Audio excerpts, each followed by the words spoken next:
Assalamualaikum warahmatullahi wabarakatuh. Halo semuanya. Perkenalkan, nama saya Cindy Amelia dengan NPM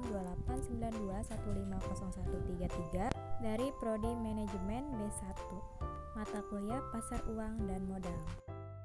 Pada kesempatan kali ini saya akan membahas tentang penilaian saham atau stock valuation. Sebelum lebih lanjut, mari kita kenalin dulu yuk, apa sih itu saham? Saham adalah bukti penyertaan modal atau bukti kepemilikan atas suatu perusahaan. Sedangkan saham syariah adalah instrumen yang diterbitkan oleh perusahaan yang sahamnya tidak melanggar ketentuan syariah, yaitu masyir, gharar, dan riba. Selanjutnya itu ada penilaian. Penilaian saham adalah suatu mekanisme untuk mengubah serangkaian variabel perusahaan yang diramalkan menjadi perkiraan tentang harga saham, misalnya laba perusahaan dan dividen. Penilaian saham ada 4. Yang pertama itu ada estimasi aliran kas saham di masa depan. Yang kedua, estimasi tingkat return yang disyaratkan. Yang ketiga, mendiskontokan setiap aliran kas. Dan yang keempat, nilai sekarang setiap aliran kas dijumlahkan sehingga diperoleh nilai instruksi saham tersebut. Memangnya apa sih tujuan penilaian saham? Nah, tujuan penilaian saham secara umum, tujuan analisis investasi merupakan hal yang mendasar untuk diketahui para pemodal. Lalu, tanpa analisis yang baik dan rasional, pemodal akan mengalami kerugian. Perlunya analisis terlebih dahulu sebelum melakukan keputusan. Lalu, menghitung tingkat resiko dan tingkat pengembalian saham yang dinilai, sehingga mempermudah proses pembuatan keputusan investasi. Lanjut ke jenis-jenis nilai. Ada 3 jenis nilai. Yang pertama itu nilai buku, kedua nilai pasar, dan ketiga nilai intrinsik.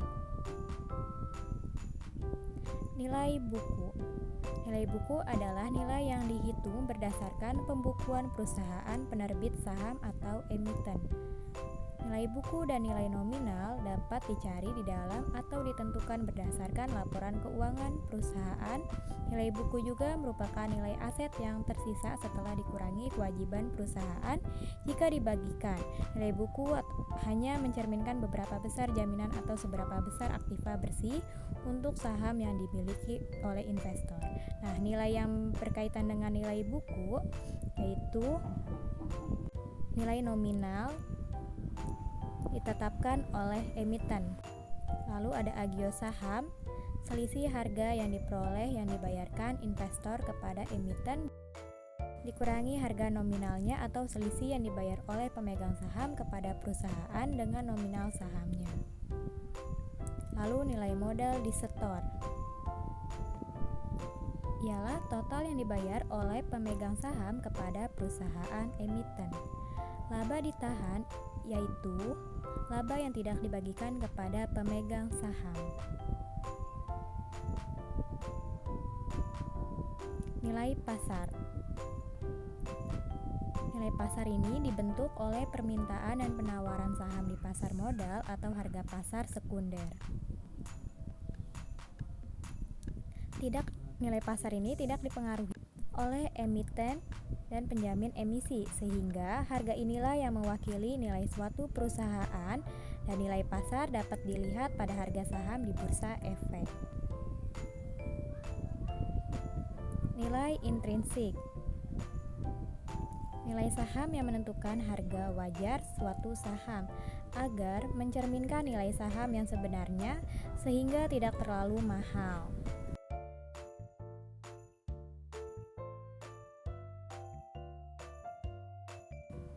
Oke, apa aja sih teknik analisis penilaian saham? Nah, teknik analisis penilaian saham yaitu melalui analisis teknikal dan analisis fundamental. Analisis teknikal yaitu memperkirakan harga saham dengan mengamati perubahan harga di waktu yang lalu. Sedangkan analisis fundamental yaitu nilai intrinsik saham sebagai diestimasi para pemodal. Hasil estimasi nilai intrinsik sama dengan harga pasar sekarang atau current market price. Analisis fundamental menjelaskan keadaan perusahaan internal dan eksternal. Lalu, analisis ekonomi dan pasar modal bertujuan untuk membuat penilaian atas dana yang diinvestasikan. Yang kedua, ada analisis industri sebagai alat menentukan sektor. Yang pertama itu menguntungkan dan tidak memiliki prospek baik. Yang ketiga, ada analisis perusahaan, bertujuan untuk mengidentifikasi perusahaan yang memiliki masa depan menjanjikan. Lalu, ada berapa indikator yang bisa digunakan dalam analisis fundamental? Yang pertama itu ada EPS atau earning per share, yang artinya laba per saham dari perusahaan. Lalu ada PER, price to earning ratio, rasio harga saham terhadap laba bersih per lembar saham. Lalu yang ketiga ada PBV, price to book value, ada rasio harga saham terhadap nilai buku perusahaan. Lalu ada ROE atau return on equity, mengukur kemampuan perusahaan dalam menghasilkan keuntungan.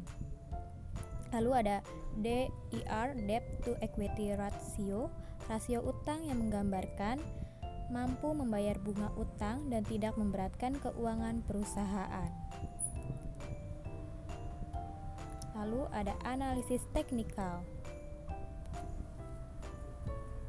Nah, analisis ini digunakan oleh investor untuk membuat keputusan menggunakan pengetahuan latar belakang seperti harga, data untuk meramalkan harga di masa depan.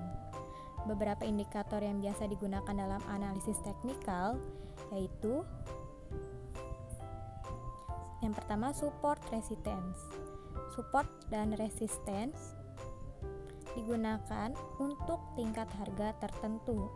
Yang kedua, moving average, yang artinya hasil garis yang didapat dari perhitungan harga sebelum hari ini. Yang ketiga, moving average convergence divergence, yang artinya dengan melihat hubungan antara moving average jangka pendek. Yang keempat, relative strength index atau RSI, yang artinya sebagai parameter momentum mengukur pergerakan harga.